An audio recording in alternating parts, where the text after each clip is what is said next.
Today's deal between Israel and Hamas was mediated by Qatar. And I'm now joined by Dr. Majid bin Mohammed Al Ansari, advisor to the Prime Minister of Qatar and official spokesperson for the Qatari Foreign Minister. Sir, thank you very much. Welcome to the NewsHour. Has this day, bottom line, gone as smoothly as you hoped it would? Thank you for having me. Of course, it's always a difficult and very frustrating operation when you're working on such difficult confines. But I can gladly say that all that we wanted to accomplish today was done. The people who were supposed to be reunited with their families are now all in a safe place and with their families from both sides, and that's what makes it all worth it. The steps that we saw today, the Israelis who were released by Hamas into the ICRC and brought into Israel, the prisoners that Israel has released and sent back to their families on the West Bank, are those steps that you have confirmed that can happen again tomorrow, and have the list been confirmed already? We are working on that right now. Obviously, as I said, it's a very difficult process, very delicate process. It includes a lot of moving parts on the ground. I can't confirm at this moment that we have shared this on both sides, but we believe that both sides are committed to the humanitarian pause and to the process which we agreed upon. So we are hopeful that we will see the same releases that we saw today tomorrow. Can you give us any insight into the Americans who might be released? I can't share, of course, any details on that right now. We are working day to day, so we get the lists for each day, and we distribute them to both sides, and we get the okay from both sides, and that's how it works. And we don't have the lists for tomorrow. But what I can tell you is that there is a commitment on both sides.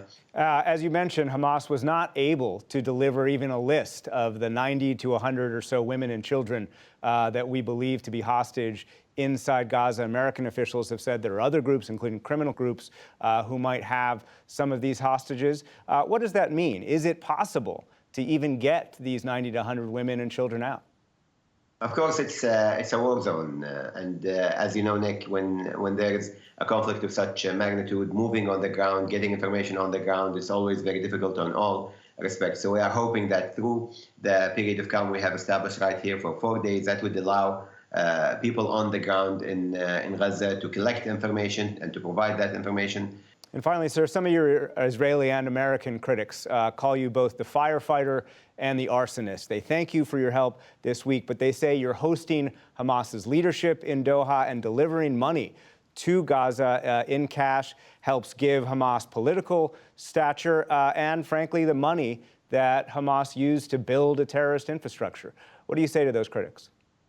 We have taken a lot of heat, Nick, I can tell you, and there is a lot of disinformation about this information that is knowingly misleading by people who want to sabotage the mediation effort. We've been working on mediation between Hamas and Israel since 2006. This is not a new occurrence. I can tell you very clearly, and this is known by both parties, that all the aid that was going into Gaza was going through Israel, through Israeli banks, through Israeli companies, and through the Israeli crossing. So any accusation held against my country that we were aiding Hamas, the same accusation which should be held to the Israelis who were part of this aid process. And obviously that doesn't make any sense. We were doing this as part of an agreement between Israel, us, and the Palestinian Authority to make sure that life is sustainable in Gaza, that there is hope for the people in Gaza, and that we could de-escalate and we can be an active mediator. There is a lot of propaganda used to demonize my country, but this will not deter us from playing our role as a peace facilitator and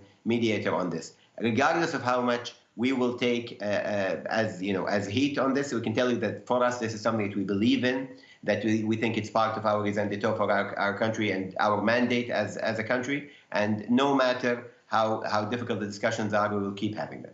Dr. Majid bin Mohammed Al Ansari, thank you very much, sir. Thank you.